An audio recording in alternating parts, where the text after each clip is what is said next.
Alright, what you see here is a Dayton leading edge high-tech 2 industrial ceiling fan. And it's a 40-gauge fan that was sold in the 80s up until I think 1989 or 1990. It was the last year that they sold these. This one I'm borrowing from Mark Wilson. This one does not belong to me. But I figured since I just tested the high-tech 2 that I got from Pep Boys, the ones that are a lot more common, I figured I'd test this one here as well to kind of get an accurate reading of which one performs better. I've heard that the later ones perform a little bit better than these ones. I mean, for the fact that they have a little bit of a larger motor. But since it's still pretty fresh in my mind how well the 48-inch ones perform that came out after this one, I figured I might as well do this one. So, yeah. Now, a lot of people have seen these at Toys R Us's in this exact size. And these are also known as ring fans, for the obvious reason that it has a silver ring in the center. I've seen these quite a bit as a kid, more so the 36-inch ones, the 8 of them that I saw at the used to be Goodwill, and then it turned into like a dollar store, then a furniture store, then it was vacant until the place was gutted. And there's 3 of them at an auto parts store that I've seen since I was a kid, though I thought they were the cast ones at the time until I went inside for the first time and saw them. And then there's 2 in it. Right now it's a car dealership, a used one. There's 2 of them in there. One of them's been removed just because they don't want the car lift to damage it or hit it, but they have it stored away in the meantime. So like if they ever move out, they'll just reinstall it. But yeah, these fans, as cool as they look, they really aren't the highest quality. I mean, the blades are just pretty flimsy-ish, I guess. I mean, kind of like the ones that they have for the newer-ish ones. You'd see these mostly in 48 inches, but they did sell these in 56 inches and 36 inches. These were sold alongside the cast motor ones, the high-tech. And these were the commercial offerings, the high-tech 2. So these didn't replace the high-tech ones. They were actually sold side by side. The 56-inch one was the heavy-duty industrial use one, and these ones were the lighter-duty ones. So basically, these are like the silver lines for for leading edge at the time, or Dayton if they were sold through Grainger. And obviously, people won't seem to have went with these ones more because they were cheaper. I mean, you do see the cast ones out there, but not nearly as often. I feel like I see these more than the cast ones, but it depends. But, yeah, this fan, it's in pretty good shape. From what Mark told me, this person that he bought it from Grainger back in 1990 for like a small business. So this one's from has to be from the late 80s or 1990, probably 88, 89. I'm not too sure on the code on this one because these ones are a little bit different. But the fact that this seller told him what year he bought it from, that gives me like a ballpark of what year it was made. But yeah, these are made in Hong Kong. And I know they sold them in brown as well. They're pretty hard to find that finish. But a finish I feel would have been cool to see these in is a black finish. I know they did that with the version that came out after this. And I've always thought that these would look really cool in black. Now, if I was to ever find one that was in really rough shape, I would definitely restore it and paint it black, just for the heck of it. But, yeah, the Dayton tag's under the canopy there. In fact, I'm gonna loosen it just so I can show it.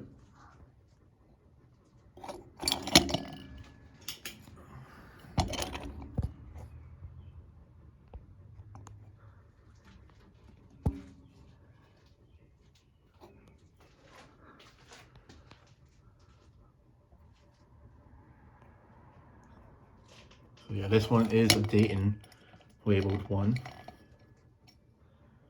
I've never seen the 56-inch ones in person, even as a kid.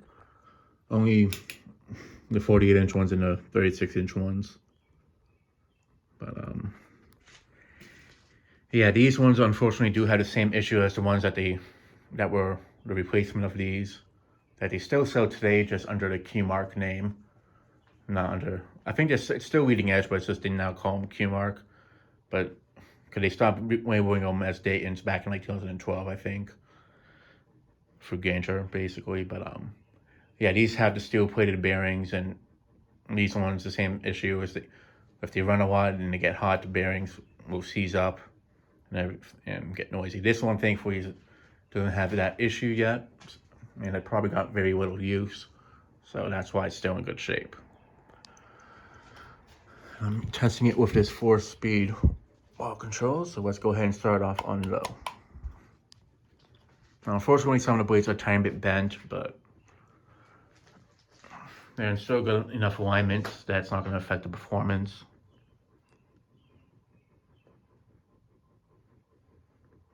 Now, I do prefer this one over the ones that replaced them, but I like them just as much. Like, they're both equally big childhood fans for me. Even though I didn't see these ones as often, the 36-inch ones kind of made it that I like these just as much as the later version of the High-Tech 2.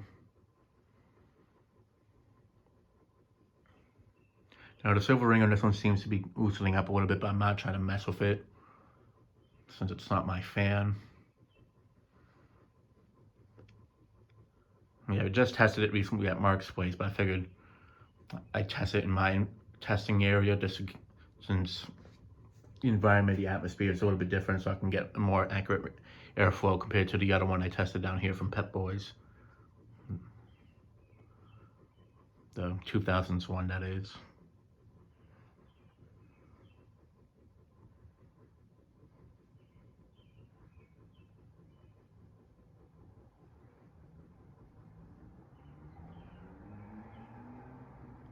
This one has a good low speed to it. It's not super fast. It's like an adequate low speed for a commercial fan. And that's actually what these are labeled as. These were sold as commercial fans, not industrial ones. But I still call it that just because anything that has metal blades, I'm used to calling it an industrial. But these were actually sold for commercial use.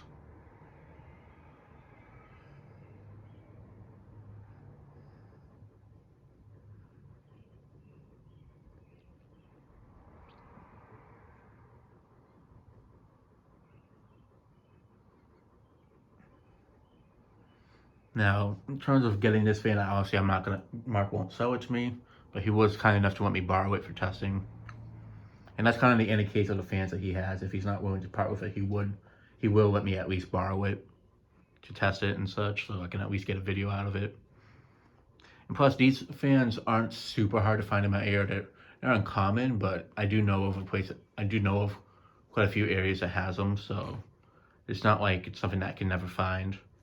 And I do know quite a few collectors have gotten these over the years. I'm like Chandru, Brian Peterson, basically Cleveland fan collectors. Who is this guy? 724. Quite a few collectors have found these, but yeah. So I'm not like really desperate. Like I'd like to find one, but like basically when the time comes, I'll get one. Like if I find one on Marketplace or something like that.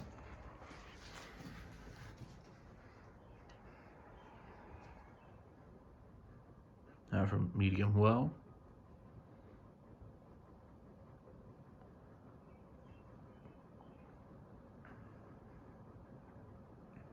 Yeah, the auto parts store that I filmed at years ago, the one that has 3 of them. Those ones barely seem to have ran from what I was told. But I go by there often since it's in the city that I work in, so like I drive by there every day, and they have no intentions of getting rid of them right now, or like swapping them out for anything. But they do have my number if they ever did get rid of them.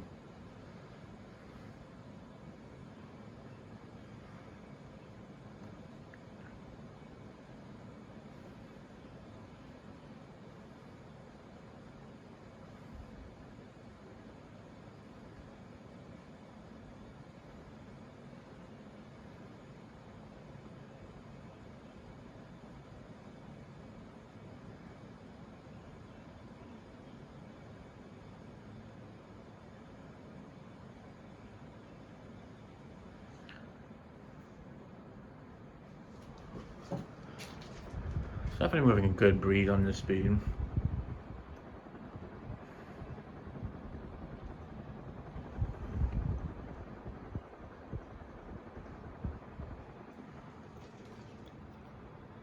Out for medium. See, like if I had like a garage, I would love to use one of these as like a daily runner. The problem is I wouldn't want the bearings to go bad in it.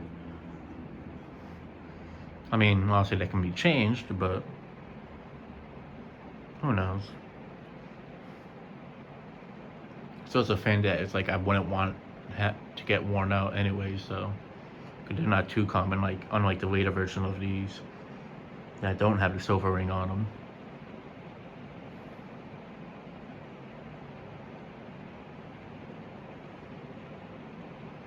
Now, I don't know if they ever made these with the reversible motors and such. I do know that they sold these with a switch housing on them, as I remember Dan Spiffy Newman got one new in about years ago with the 3-speed pull chain and such. I don't know if they ever did it with the cast motor ones at High Techs, but I know they did it with this version of the High Tech 2 and the ones that they have sold for the past 2 to 3 decades, basically.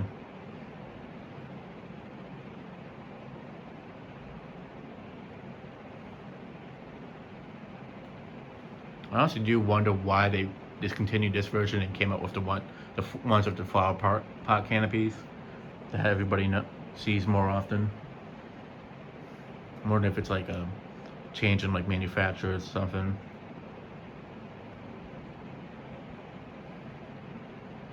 But they still had the same issue as these ones, the one that they sell now. So it's not like there's really a difference in quality, unfortunately.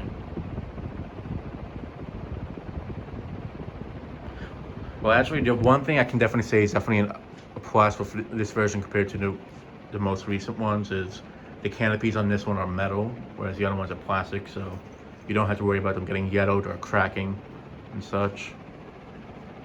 So yeah, now to move it up to high.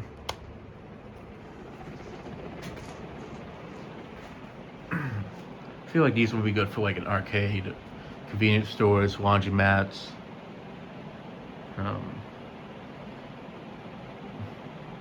Like any place you can see a commercial fan, these will be perfect for, as long as they aren't ran 24/7.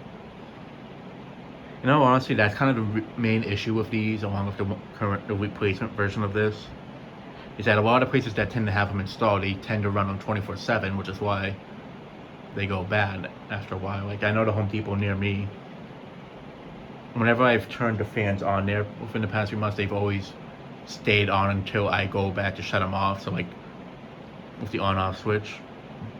And I know a lot of stores, they tend to leave the fans running 24/7 usually. So some of them they will shut them off, but I know the ones that tend to run them 24/7 are the ones that I notice them getting replaced more often.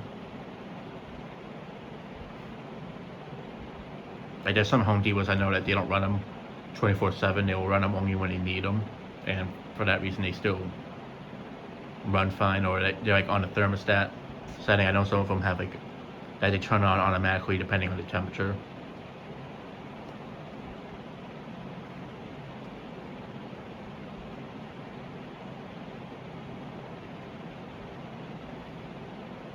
So given that a lot of times people run them 24/7 in hardware stores and such, that's why they tend to give out quickly, unfortunately, with the bearings. Same thing with like the ones at Toys R Us. Usually, like I can't recall a time that I ever saw all of them off. They were always running until like they stopped working. So that's just like another evidence right there that why these and the later ones tend to give out, because they're run 24/7 basically until they die.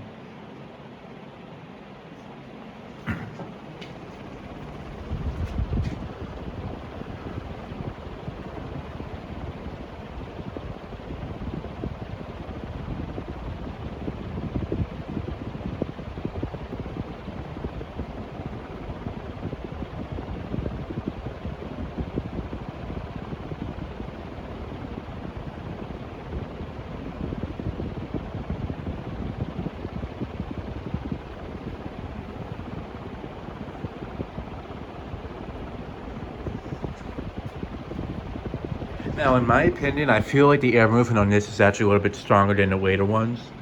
I know the only other person that's like done a comparison is who is this guy 724 when he did them side by side.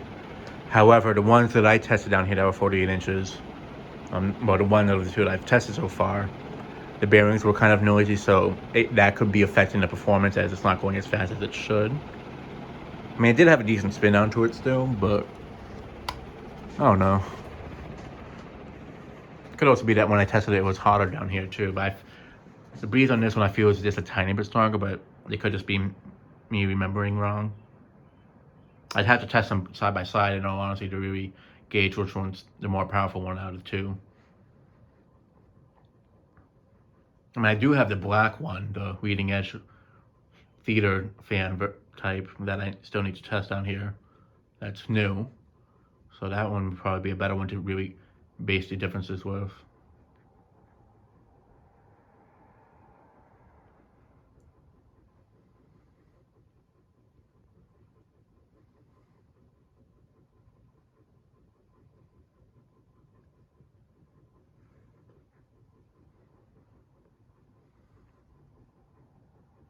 It's funny because like these have like a Demco look to them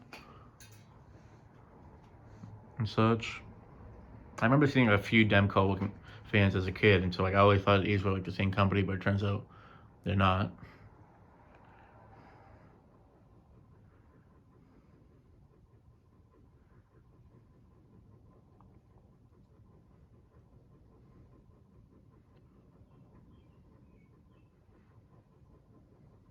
Now, same thing with the later versions of these. The motors are basically the same for each size. It's just that the capacitor values are different. And this one's come to complete stop. And yeah. So the bearings in this one aren't bad, but obviously it hasn't been used that much. So I feel like that's why the bearings have somewhat of a quick spin down. But otherwise, it's still in good shape. So yeah. And that'll be it for this video. Thanks for watching. Hope you enjoyed, and stay tuned for more videos to come.